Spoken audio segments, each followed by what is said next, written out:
Hello and welcome to this week's video. This weekend we're in Kuala Lumpur.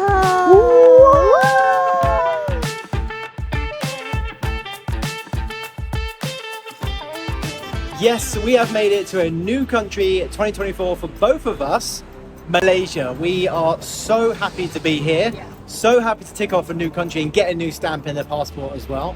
And first impressions, we really like it. It's amazing. It's so good. It's very, very quiet, having come from Vietnam where everybody is beeping 24/7 and the views are unbelievable. So we'll show you some views from our rooftop pool. We did have a little bit of drama though arriving into Kuala Lumpur International Airport. We had looked, I think a few days ago, we checked to see if we needed a visa and it said that we didn't. However, it did not mention that we needed to do an arrival card. Now the problem was, it would have been really simple just to fill out this form, we could have got through. The Wi-Fi at the airport was terrible.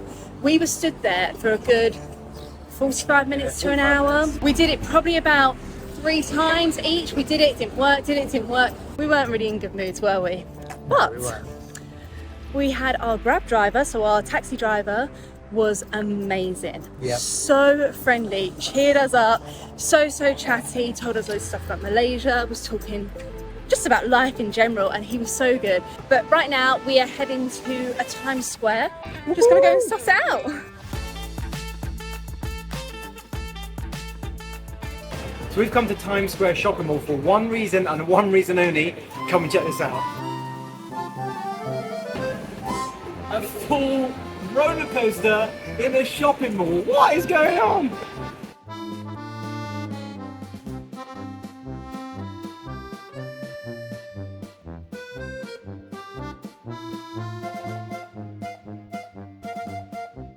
We have found out the roller coaster closes at 8 p.m.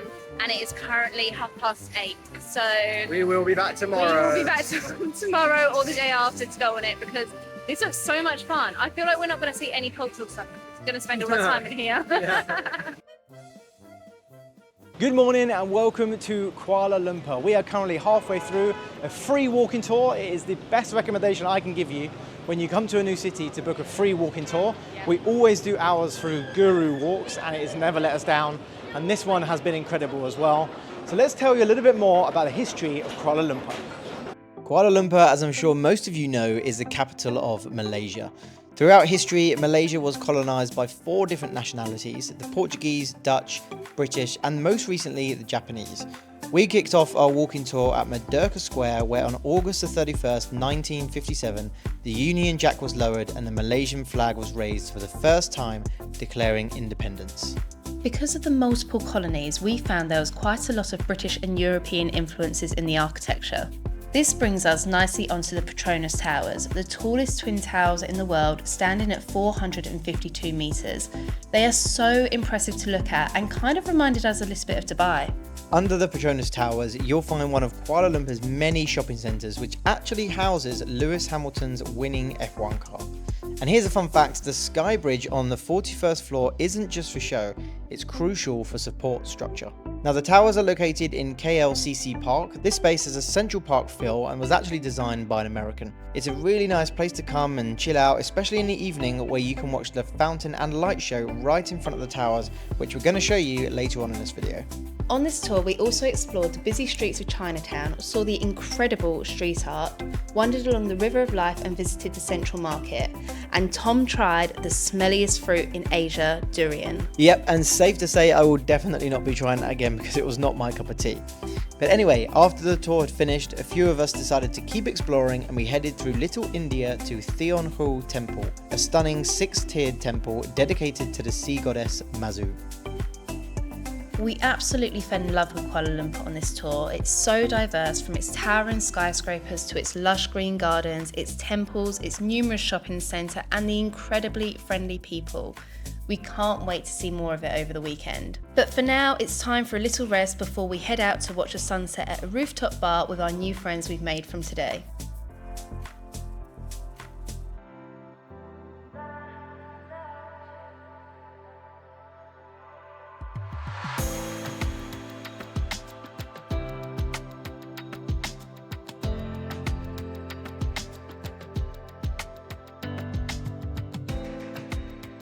So we have just gone for a local dinner with the guys we went on the free walking tour with.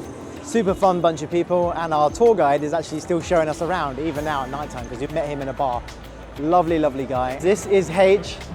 Yeah, the best tour guide here in the world, let's face it. We are walking back to the hotel. It's been a long day. I think we're clocking close to, if not over, 15,000 steps now. And tomorrow morning, we're waking up at about 7 a.m. We're meeting everybody again, which is just amazing. That's one of the best things about doing the walking tours again. Like, you always get a good group of people. So we're meeting them tomorrow morning, and we're all getting the train tomorrow at 8 o'clock in the morning together to head to the caves. And good morning. We are up bright and early, as we said last night. It's currently 7:45 in the morning. We are both very, very tired after a long day yesterday, but we have a very exciting day today. Heading to the caves, heading to those colourful steps, which you may have seen all over Google or TikTok or Instagram before. So let's go there now. We have officially made it to the Batu Caves and the colourful steps. Woo! Batu Caves is home to Hindu temples, shrines and a lot of monkeys. It's 272 steps to reach the cave, which is said to be about 400 million years old. We made it to the top with the team.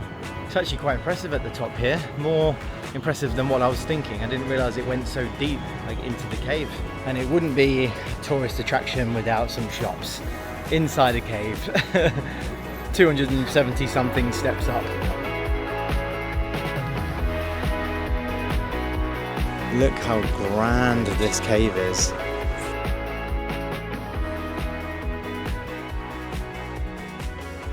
And we are back down on the ground.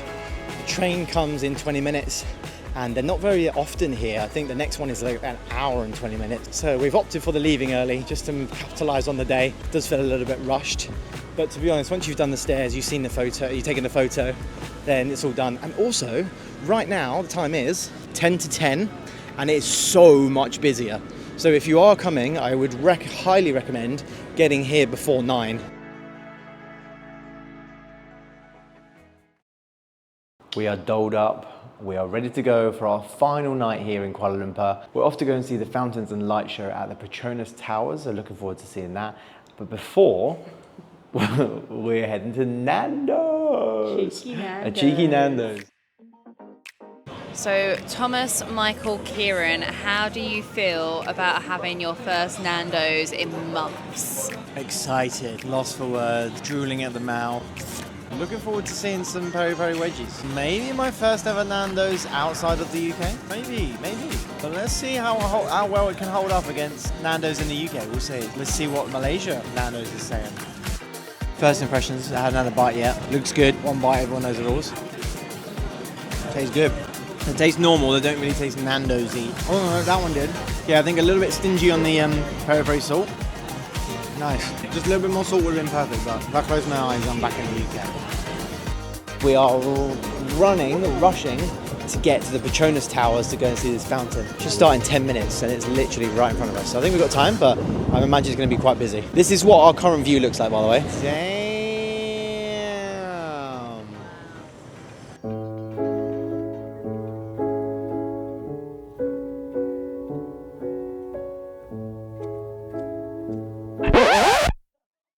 So yeah, that's why nobody sat there.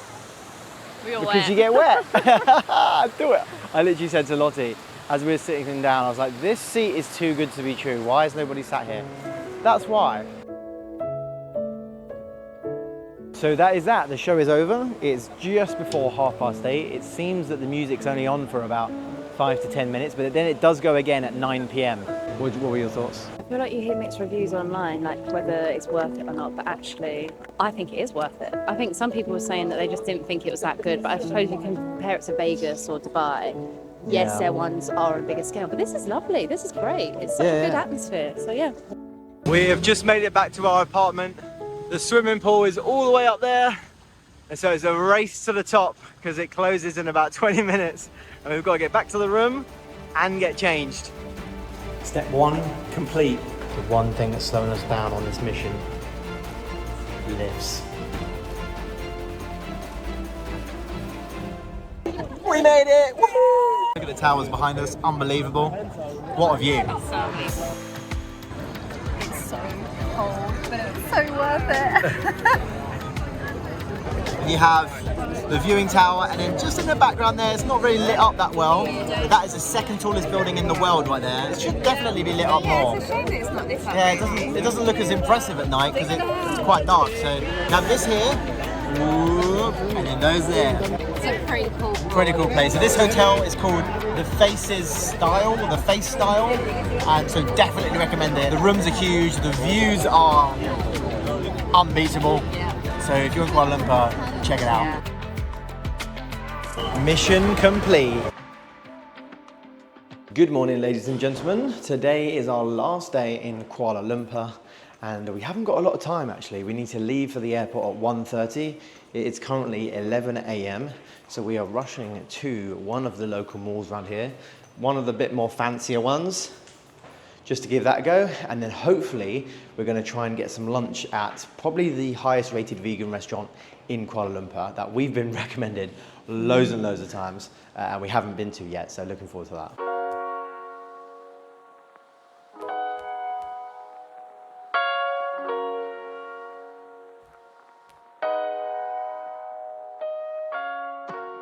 So we have just made it to the mall, and wow, this place is so luxurious. Chanel, Louis Vuitton, Dior, Cartier, I mean, you name it, it is in here. If you like designers, this is a place to come. Anyway, we're going up to the normal levels. Goods are secured.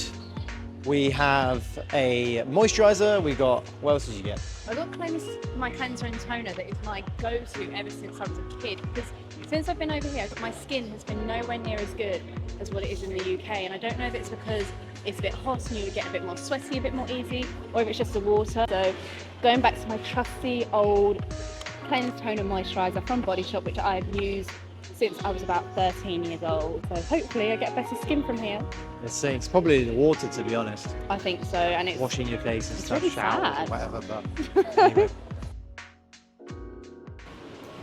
We have found the restaurant. It's a tiny little stairwell just off of the road, so you wouldn't know it if you didn't know it was here. Let's go inside.